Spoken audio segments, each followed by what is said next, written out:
tune into me, you know you watching the real Gully TV. I got a few things I want to run by y'all. It's been a long day. I just listened to shout out to Seti Nash. Seti Nash is a platform that's kind of reliable in regards to retrieving paperwork. I no longer go to Pacer and spend my money on the paperwork and shit like that. I was doing that when I was covering like Alpo, Wayne Perry, Sean Branch, and all that type of shit, but I don't do that no more. Anyway, shout out to Seti Nash. He's somebody who has been retrieving the paperwork in regards to the Rollin 60s case. And I listened to some coverage by him a couple hours ago. I wanted to give y'all some feedback on some things. Because every time I hear this, every time this video is mentioned, I just cringe. I'm like, man, I can't believe I was involved in that shit. But anyway, everybody who followed Gully TV, y'all know that I had, kind of like a media relationship with Luce Cannon. He used to be on my platform all the time, right? He also used to send me videos. One of the videos was someone allegedly trying to rob him, and there was people in the comments saying that it was fugazi or whatever, and he was y'all call it clout chasing or whatever. And there was another video that appeared on my Patreon, and I put it on Twitter, and I never would have thought that this video would have played such a big part in this case. So much so that I'm really like blown away that I had a hand in that video. But I went back and I looked at the thread of me and Luce Cannon, text messaging each other. We used to talk on the phone sometime, but primarily our communication was, through text messages. So I went and looked at the thread of him texting me, and he sent me that video out the blue. Boom. What's up, King? As he used to call me King and shit. What's up, King? What's going on? Got something for you. Boom, the video popped through. I hit play and I watched the video, and I'm like, whoa. I just remember hearing that pistol whipping sound. Like, you've been in the streets any significant amount of time, you done been around pistol whippings, you done heard that metal slapping up against somebody's wig and shit. But that sound is unmistakable, and that's the first thing that jumped out at me. I'm like, damn. So I hit him back. I'm like, man, you niggas is crazy. I'm like, you niggas is crazy. I'm like, when did that happen? He like, today. I'm like, you want me to put this out? He like, yeah, man, you got it and shit. I'm like, I knew this video was trouble. I knew the video was trouble. I knew that it was too graphic for YouTube. I think some platforms might have got away with putting it up.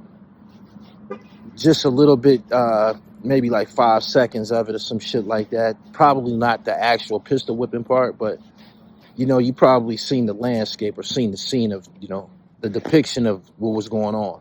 I asked him where this happened at. He said, this shit happened outside No Jumper. That's at No Jumper today and shit. I'm like, well, I thought it was a robbery and shit. I'm like, what happened? He was like, oh, some niggas was coming to check whack. And, we got with him and shit. I'm like, damn. So I got off the phone with him, and I said to him, I was the only one that got it. This video that just went crazy everywhere. I'm the only one that have it. I got it straight from the horse's mouth. He gave it to me.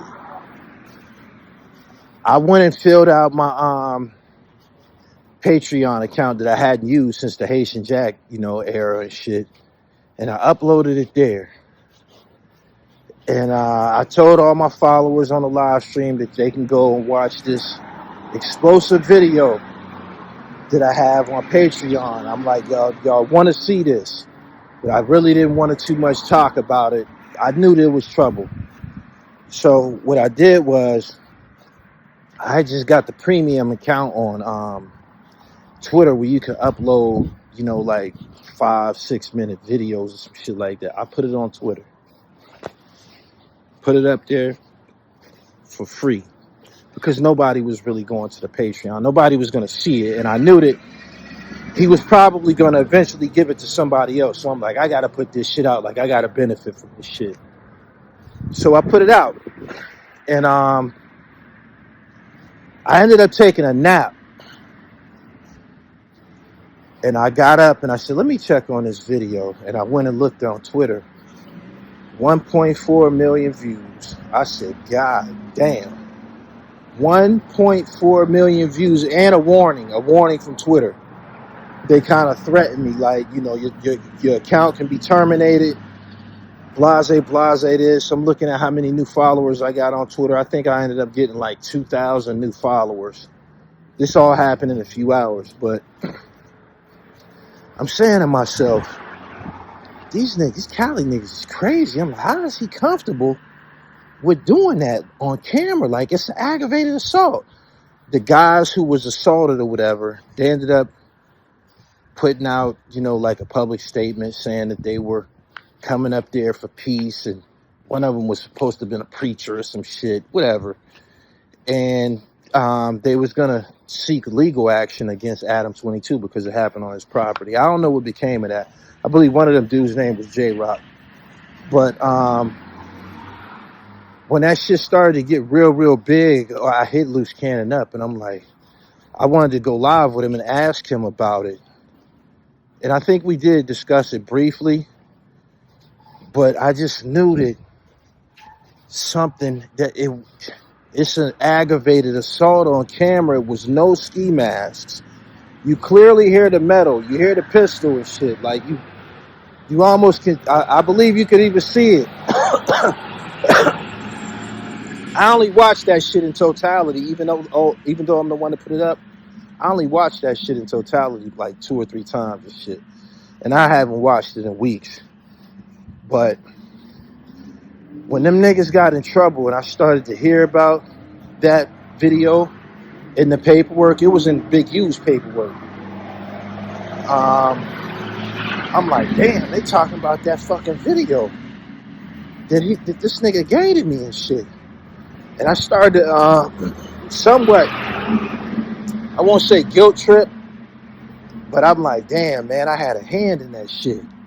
You know what I'm saying? But they gave it to me. He gave it to me. I asked him, I said, man, are you sure about this? And he's like, go ahead, King, put it out. I don't know what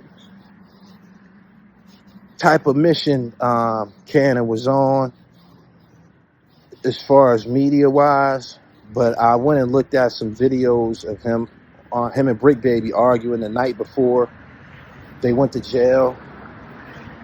One of the most dangerous words that was exposed to black people was content. Content. I hear that word all day long. I hear that word from people who aren't computer savvy, who aren't educated. It's just like a new word that just popped into the lexicon and shit. And I say to myself, this is one of the most dangerous things to happen to black people. Certain people got an addiction to content and being seen and shit. Like, you see it for yourself. People be filming at funerals and shit like that. People be taking pictures of motherfuckers in caskets and shit. Like, this is unheard of. The churches be live streaming. Like, it's nothing is sacred anymore. But getting back to my point, I heard Luce Cannon's paperwork today, and one of the reasons why his actual bail was denied, one of the reasons he was denied bail was that video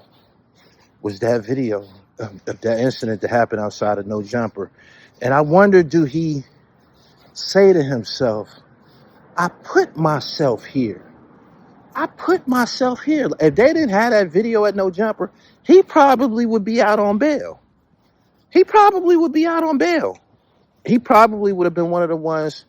I don't think not many of them got bail, but out of him, Big U, and Brick Baby, he probably would have got a shot at bail, or at least an ankle monitor or something like that. But that specific video, to hear them speaking of that video, it just makes me say, God damn, I can't, I can't believe it. And I refuse to put it on my YouTube channel. So I was trying to sugarcoat it, but I had to put it out. I knew that it was valuable. I knew that people wanted to see that shit. And I tried everything in my power to like put it out in a clandestine manner. Like I said, I put it on Patreon first, where, that's where a lot of people put, abrasive content that will violate the terms of YouTube. But I can't, I'm flabbergasted that specific video is being mentioned over and over. And that specific video is going to be used in that case. I doubt it if anybody go to trial, but some niggas might be put in a situation where they have to go to trial and shit. I don't know. But I can't believe that video, and it's still on my Twitter. I don't think people can see it. I think it's like censored now, but I can see it whenever I get on Twitter and I, scroll through my timeline. I can still see it. It's still there. It still plays and everything, but it might be censored some type of way from Twitter. I'm pretty sure that video is evidence for the government now. It's probably censored for a reason. That video probably belongs to the fucking government. But again, people got these cameras, man. People be wanting notoriety and shit like that. I'm a media platform. It's actually my job, to share content. That's what I do. If he had sent that shit to TMZ, that shit was going out. No questions asked. You know what I'm saying? And I try to operate in a similar capacity, but I just know that the terms of the YouTube, they don't play that violent shit. Like, that was a very, very wild, radical look to be captured on camera and shit. You know what I'm saying? But his paperwork is out. They keep talking about that shit. They keep talking about that incident outside of No Jumper.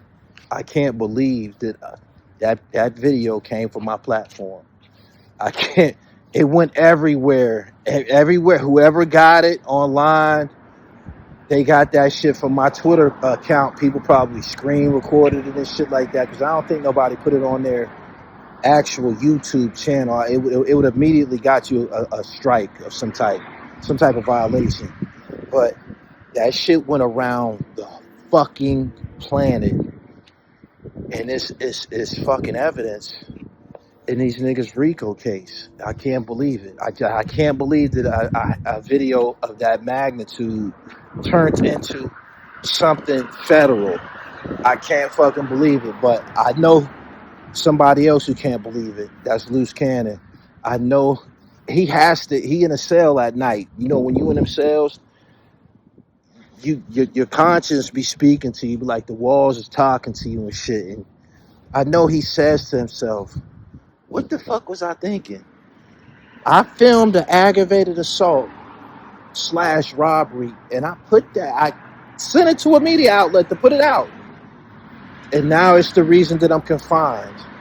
Just something to think about. I won't say it haunts me, but I think about that shit every day since that case came out, since I heard it in Big U's paperwork, and now I'm hearing it more often. I'll be like, man, that shit, I had to go back. It's almost surreal. I had to go back to our text messages and look at the date that it happened. Like, the date is in there, the time is in there. And I'm like, this nigga sent this shit to me. And something else that I just keep thinking about this. It makes me wonder, who in the fuck filmed that shit? I wonder who filmed that shit. Them niggas was out there doing whatever they was doing. I wonder who filmed that shit. I wonder who recorded that shit. Because I wonder who recorded it, because whoever recorded it, it ended up in my hands. but somebody deliberately recorded that shit. Like Zip with the Drip said in one of our discussions, man, them Cali niggas, man, some of them Cali niggas, man, they brains should be studied because they take gangster shit to a new level. Before I get up off here, it just made me think about the scene in Menace to Society. Old Dog had that fucking tape, but when he killed that Chinese lady in the store, killed that Chinese dude, he killed them Chinese people in the store. He got that tape and he went and took it. They watching it in AWACS and them crib and shit like that. Like, he filmed, it was on camera. It's a fucking case. And they up in the spot watching that shit. It just, something that I thought about. I'm like, man, this is crazy. Even though that was a movie, it was just crazy that people record physical evidence, some of the most damaging evidence possible, and be in possession of that shit. Anyway, subscribe to the channel, The Real Gully TV, hip hop, sports, and fashion. I'm gonna bring y'all more details as they become available. But yeah, the paperwork is out. Luce Cannon's paperwork is out. Brick Baby's paperwork is out. Big U's paperwork is out. The rest of those guys that got indicted with them, they weren't really notable like that because they weren't like entertainers and shit. But I'm gonna keep y'all abreast of breaking news when it pertains to this Rollin 60s case. Peace.